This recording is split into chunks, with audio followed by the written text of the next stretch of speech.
Hello, I'm Louise Gleish from the Joint Modern Slavery Unit at the Centre for Social Justice and Justice and Care, and I'm going to introduce our latest report on criminal exploitation. Criminal exploitation is where someone is coerced or groomed into committing crime for someone else's benefit. It's often associated with county lines drug dealing, but can be connected with lots of other types of criminal activity too. Home Office data shows that criminal exploitation is the most prevalent type of modern slavery reported by potential victims in the last 4 years. 2/3 of all those victims in the UK, which is nearly 20,000 people in total. Majority of these victims of criminal exploitation are British, 64%, and overwhelmingly British boys. 45% of all these victims were British boys under the age of 17. Although our research does suggest that female victims may be being missed. Deprived communities and vulnerable people are most at risk of this type of exploitation. Our polling showed that the signs of criminal exploitation are seen significantly more in deprived communities. Double the number of teachers in the most deprived schools had seen signs of it than teachers in more affluent schools. And then other factors like substance misuse, family circumstances like domestic abuse or family breakdown, exclusion from school, learning disabilities, these can all put people at greater risk of criminal exploitation because criminals use this vulnerability to coerce their victims. There are, though, some indications that young people without this extra vulnerability are also being targeted through things like online gaming and social media.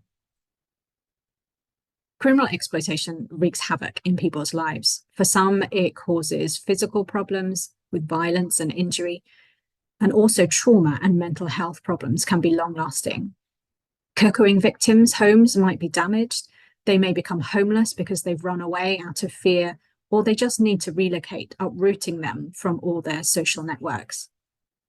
For young people, if they miss significant amount of school, that can hinder their chances for getting qualifications and employment in the future. And most of all, if victims aren't identified and they continue in this cycle of exploitation and criminality, then they never escape and they end up just getting more and more deeply involved. But it doesn't just affect individual victims. There's a ripple effect that spreads out to families, siblings, parents, and neighbours. We see antisocial behaviour and intimidation for whole communities. And if organised crime is enabled to flourish by using exploitation, then the whole of the country is affected.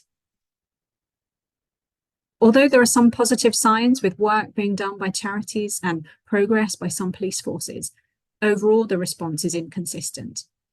Now, not everyone involved in criminal activity has been exploited. But where exploitation is happening, we need to identify those victims so that they can be helped to get out of this cycle of exploitation, and so that those taking advantage of them can be brought to justice. Our report makes 21 recommendations in 4 key areas for action.